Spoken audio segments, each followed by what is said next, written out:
Nous avons tous, à un moment de notre vie, dans un environnement social comme la rue, un bar ou une fête, rencontré une femme inconnue qui a suscité en nous une réaction intérieure de vouloir lui parler pour la connaître.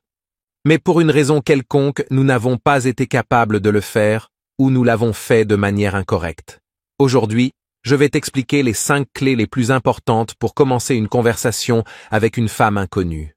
Avant de les expliquer une par une, je veux que tu saches quelles sont ces 5 clés afin que tu saches un peu à quoi t'attendre dans cette vidéo.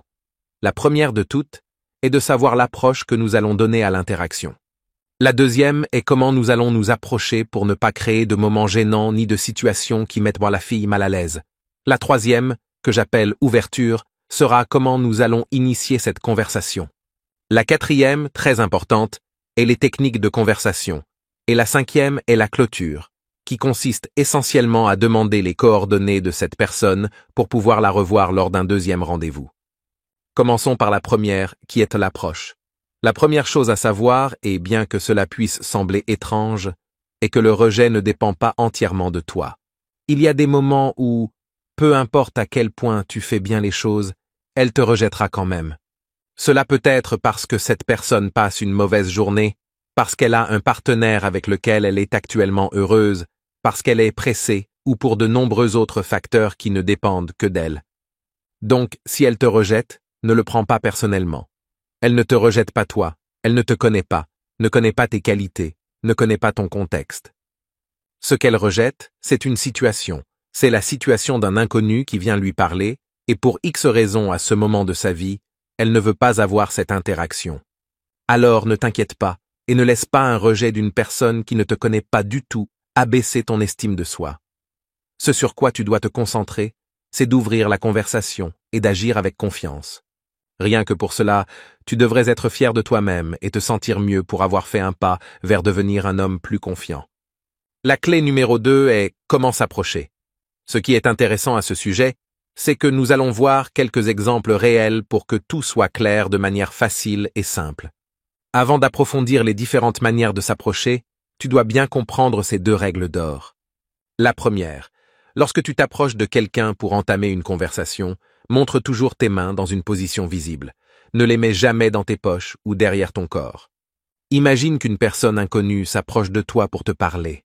Une personne que tu ne connais pas du tout et dont tu ne sais pas ce qu'elle veut, et que tu vois qu'elle a les mains dans les poches ou cachées derrière son corps. La première chose que pense ton cerveau est le danger, car tu ne connais pas ses intentions et tu ne sais pas ce qu'elle tient dans la main. La deuxième règle d'or est de ne jamais toucher la personne avant de commencer la conversation. J'ai vu beaucoup de garçons aller parler à des filles qui leur tournèrent le dos et touchaient leur épaule pour qu'elles se retournent.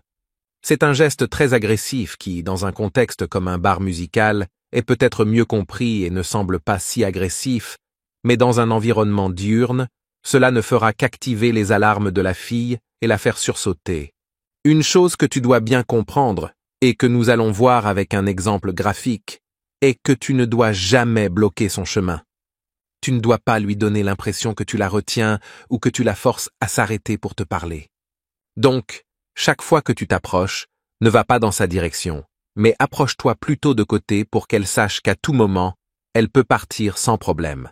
Cela la détend et la rend moins nerveuse, et elle te percevra comme une personne non nécessiteuse et donc de plus grande valeur. Au fur et à mesure que tu t'approches, tu devrais déjà commencer la conversation pour qu'elle te voie arriver et ne te trouve pas déjà à un pas de distance, ce qui rend l'interaction moins brutale.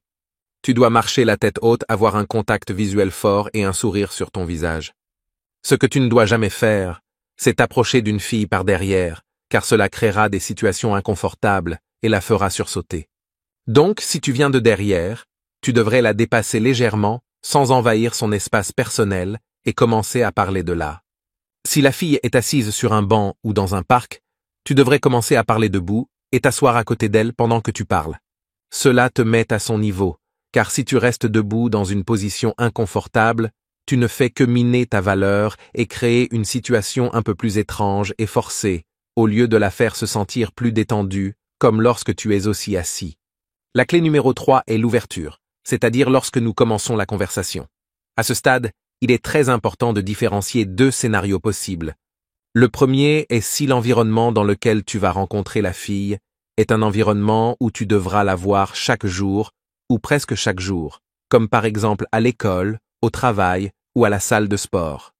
Dans ces cas, il faut être plus prudent car dans cet environnement, vous avez des personnes en commun et un rejet dont tout le monde serait au courant pourrait nuire à ta valeur dans ton cercle social. Dans ces cas, il est plus approprié d'être plus indirect.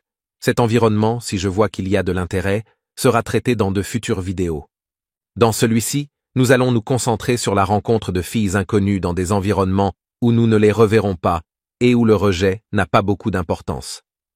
Dans ce deuxième cas, ce que je recommande est d'être direct, car si tu l'abordes de manière indirecte, comme par exemple en lui demandant une rue ou une opinion, puis soudainement tu passes à un mode direct pour lui demander son numéro de téléphone, cela paraîtra très forcé, et elle se rendra compte que dès le début, ton intention était de flirter avec elle, et que tu as donc agi avec des intentions cachées, ce qui dénotera que tu es un lâche.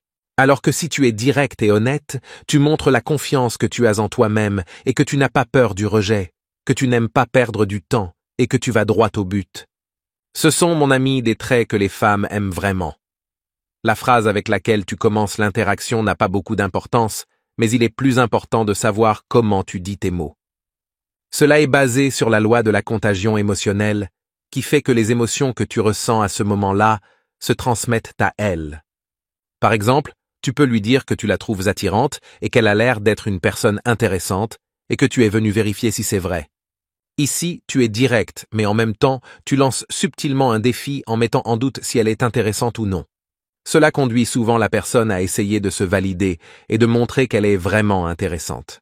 Une chose très importante qui multipliera tes chances de succès est de poser une limitation temporelle. Une fois que tu commences la conversation, dis-lui que tu es pressé et que tu n'as que 5 minutes pour lui parler. Cela enlève la pression sur elle et il est plus probable qu'elle s'arrête. Si ensuite la conversation se passe bien, elle oubliera probablement ces 5 minutes et la conversation pourra continuer sans problème. Et une chose que tu dois absolument faire est de te présenter et de lui serrer la main pour lui montrer que tu es une personne normale, avec de bonnes intentions, et que tu n'es pas un commercial d'un restaurant à proximité qui essaie de lui vendre quelque chose.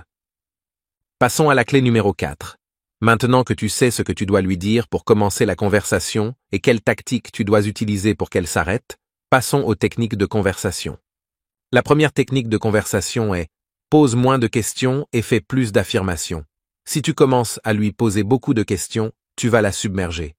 Cela ressemblera à un interrogatoire plutôt qu'à une conversation normale, et en plus, tu sembleras très nécessiteux et désespéré. Au lieu de poser une question, fais une affirmation. Par exemple, imagine que tu veux savoir ce qu'elle étudie. Au lieu de poser une question ennuyeuse, fais une affirmation, comme par exemple, tu as l'air d'étudier la médecine. Ici, elle te dira oui ou non, et te demandera pourquoi tu as dit la médecine. Cela la fera s'impliquer davantage dans la conversation et elle commencera aussi à poser des questions. Cela nous amène à la deuxième technique de conversation qui est l'appât. Cette technique captera son attention et la fera poser des questions, ce qui nous intéresse. Par exemple, une fois qu'elle te dit ce qu'elle étudie vraiment, disons qu'elle étudie la psychologie. Ici, tu peux dire « donc c'est vrai ce qu'on dit sur les psychologues ». Cela la fera te demander ce qu'on dit sur les psychologues. Ici, tu resteras silencieux quelques secondes en la regardant, tu ignoreras sa question et tu diras « oui, maintenant que je te regarde, c'est vrai ce qu'on dit », sur un ton de plaisanterie, mais comme si c'était quelque chose de négatif. Cela augmentera beaucoup sa curiosité, donc elle te reposera la question. Ici, il est très important de changer complètement et rapidement de sujet. En ne répondant pas à sa question, ce qui se passera, c'est qu'au cours de la conversation, elle continuera à te poser des questions et s'impliquera davantage dans la conversation. De plus, ce sera plus difficile pour elle de partir parce qu'elle veut savoir ce que c'est que ce qu'on dit sur les psychologues, et tu ne le lui diras pas parce que nous allons en parler dans la section suivante, celle de la clôture, car ce sera quelque chose que nous utiliserons lorsque nous demanderons son numéro de téléphone. Passons à la clé numéro 5. C'est la partie finale et c'est l'heure de demander les coordonnées, que ce soit le numéro de téléphone ou Instagram. Ici, l'important n'est pas de demander « Peux-tu me donner ton numéro de téléphone ?»